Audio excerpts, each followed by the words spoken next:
আসসালামু আলাইকুম সম্মানিত কৃষক ভাই বোনেরা, আশা করি সকলে ভালো আছেন। সুপ্রিয় দর্শক, আমন মৌসুমের সময় প্রায় শেষ। এখন বোরো মৌসুমের সময়। এই সময় আপনারা আপনাদের ধানের জমিতে কি ধান লাগাবেন সেটা ভেবে পাচ্ছেন না এবং এটা নিয়ে খুব চিন্তিত। আজকের এই ভিডিওটি তাদের জন্য। আজকের এই ভিডিওর মাধ্যমে আমরা দেখাবো আপনারা কিভাবে বা কি জাতের ধান চাষ করে লাভবান হবেন। সুপ্রিয় দর্শক, এই ভিডিওর মাধ্যমে সবথেকে গুরুত্বপূর্ণ যে বিষয়টি হচ্ছে সেটি হচ্ছে আপনারা একবার যে ধানের বীজ ক্রয় করবেন, আপনাদেরকে বড় মৌসুমের জন্য আর ধানের বীজ নিয়ে টেনশন করতে হবে না। আপনাদের যে ধান রোপণ করবেন সেই ধান থেকে আপনারা বীজ সংগ্রহ করতে পারবেন। জন্য উচ্চ ফলনশীল এবং আধুনিক জাতের স্বল্পমেয়াদী কিছু ধানের বীজ নিয়ে আজকে আলোচনা করব। আপনারা যারা এখনো আমার এই চ্যানেলটি সাবস্ক্রাইব করেননি, সবার আগে ভিডিও পেতে চ্যানেলটি সাবস্ক্রাইব করেন। সম্মানিত দর্শক, আমরা এই মুহূর্তে সর্বপ্রথম যে ধানের জাতটি নিয়ে কথা বলবো সেটি হচ্ছে বিধান ৭৪। সম্মানিত দর্শক, বিধান ৭৪ হলো বাংলাদেশের ধান গবেষণা ইনস্টিটিউট বা ব্রি উৎপাদিত একটি উচ্চ ফলনশীল বড় মৌসুমের একটি জাত।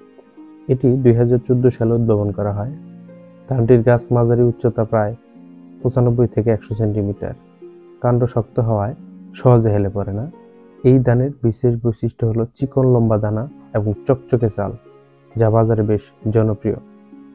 ধান রোপণ থেকে কাটা পর্যন্ত ১৪০ থেকে ১৪৫ দিনের মধ্যে কাটার উপযোগী হয়ে যায়, অর্থাৎ এটি একটি মাঝারি মেয়াদি জাত।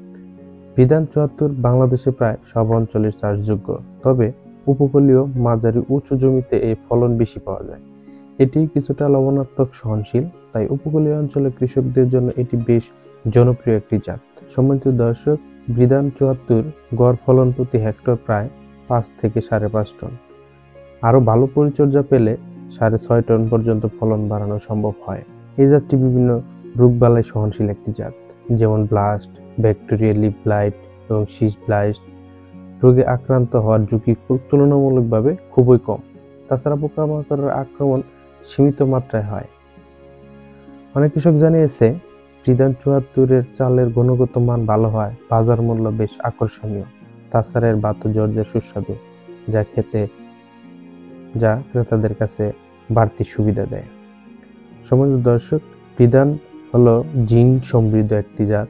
এটি মানুষের ৬০ থেকে ৭০% মানুষের শরীরে জিঙ্ক এর ঘাটতি পূরণ করে থাকে। সম্মানিত কৃষক ভাই বোনেরা, দ্বিতীয় নম্বর যে ধানটি নিয়ে আমরা কথা বলবো সেটি হচ্ছে বিধান ৮৯। এই বিধান ৮৯ বাংলাদেশ ধান গবেষণা ইনস্টিটিউট বিধান ২৯-এর পরিপূরক হিসেবে ২০২১ সালে কৃষক পর্যায়ে অবমুক্ত করে থাকেন। এটি বড় মৌসুমের উচ্চ ফলনশীল একটি ধানের জাত। এই ধানের বৈশিষ্ট্য হচ্ছে গাছের উচ্চতা প্রায় ৯০ থেকে ১০০ সেন্টিমিটার। গাছ মাঝারি ধরনের উঁচু এবং কাণ্ড শক্ত, তাই সহজে হেলে পড়ে না। আর সহজে যেহেতু হেলে পড়ে না, তাহলে ধান সংগ্রহ করার ক্ষেত্রে অনেক সুবিধা হয়ে থাকে এবং পাতার রং গাঢ় সবুজ হয়ে থাকে। ধান রোপণ থেকে নিয়ে ১৪৫ থেকে ১৫০ দিনের মধ্যে কাটার উপযুক্ত হয়ে যায়। এর গড় ফলন হচ্ছে হেক্টর প্রতি ৭.৫ থেকে ৮.৫ এবং অনুকূল পরিবেশ এবং ভালো পরিচর্যা পেলে ৯ টন পর্যন্ত ফলন পাওয়া যায় প্রতি হেক্টরে। এটি বাংলাদেশের অন্যতম একটি বড় ধানের জাত। বিধান ৮৯ এর ধানের দানা হচ্ছে মাঝারি চিকন এবং লম্বা আকৃতির। চালের রং হালকা সোনালী এবং ফ্যাকাশে সাদা। চালের গুণগত মান চকচক এবং বাত ঝরঝরে হয়ে থাকে, তাই সহজে সকলেরই এটি পছন্দ। সম্মানিত দর্শক, রোগবালাই এবং প্রতিরোধ ক্ষমতা বেশি হলো বিধান ৮৯ এর। বিধান ৮৯ ব্লাস্ট রোগ সহনশীল, বিএলবি রোগ সহনশীল এবং শীষ ব্লাস্ট। বিধান ৮৯ এ মাজরা পোকার আক্রমণটা একটু কম থাকে। বাংলাদেশের বেশিরভাগ এলাকাতেই বড় মৌসুমের এর চাষ উপযোগী। রোগ প্রতিরোধ ক্ষমতার কারণে কৃষকদের মধ্যে খুব জনপ্রিয় হচ্ছে। বিশেষ করে উচ্চাঞ্চলের ঠান্ডা আবহাওয়াতে এর চাষাবাদ অনেক বেশি হয়ে থাকে। সম্মানিত দর্শক, আমরা এই মুহূর্তে ৩ নম্বর যে ধানের জাতটি নিয়ে কথা বলবো সেটি হচ্ছে বিধান ২৯। বিধান ২৯ হলো বাংলাদেশের ধান গবেষণা ইনস্টিটিউট উদ্ভাবিত একটি বড় মৌসুমের উচ্চ ফলনশীল একটি ধানের জাত। যা 1994 সালে কৃষকদের জন্য অবমুক্ত করা হয়। প্রায় 3 দশক ধরে এই জাতটি বাংলাদেশের সবচেয়ে বেশি চাষকৃত ধানের মধ্যে অন্যতম। গাছের উচ্চতা প্রায় 95 থেকে 100 সেন্টিমিটার। গাছের কাণ্ড শক্ত, ফলে সহজে হেলে পড়ে না। সম্মানিত দর্শক, বিধান 29-এর ফলন ক্ষমতা অত্যন্ত ভালো। গড় ফলন প্রতি হেক্টরে 7 থেকে 8 টন এবং ভালো পরিচর্যা এবং অনুকূল পরিবেশ পেলে 9 থেকে 10 টন পর্যন্ত পাওয়া যায়। ধানের দানা মাঝারি চিকন এবং লম্বাটে। ধানের চালের রং হালকা সোনালী সাদা, ভাত হয় ঝরঝরে, নরম, সুস্বাদু। বাজারে এর চালের চাহিদা এখনো অনেক বেশি। সম্মানিত দর্শক, বিধান 29 সবচেয়ে ভালো হয় বোরো মৌসুমে, অর্থাৎ ডিসেম্বর থেকে এপ্রিল পর্যন্ত। এই জাতটি সেচ নির্ভরশীল, উর্বর জমিতে ভালো ফলন দেয়। বিশেষ করে উত্তরাঞ্চল এবং মধ্যাঞ্চলের ঠান্ডা আবহাওয়ায় ফলন ভালো পাওয়া যায়। তবে পানি স্বল্পতা এবং অনিয়মিত সেচ ব্যবস্থা থাকলে সেই ক্ষেত্রে ফলন কিছুটা কমে যেতে পারে। সম্মানিত দর্শক, বিধান 29 সাধারণত ব্লাস্ট এবং ব্যাকটেরিয়াল লিফ ব্লাইট রোগের মাঝারি সহনশীল, তবে শীষ ব্লাস্ট রোগ কিছুটা সহনশীল হতে পারে।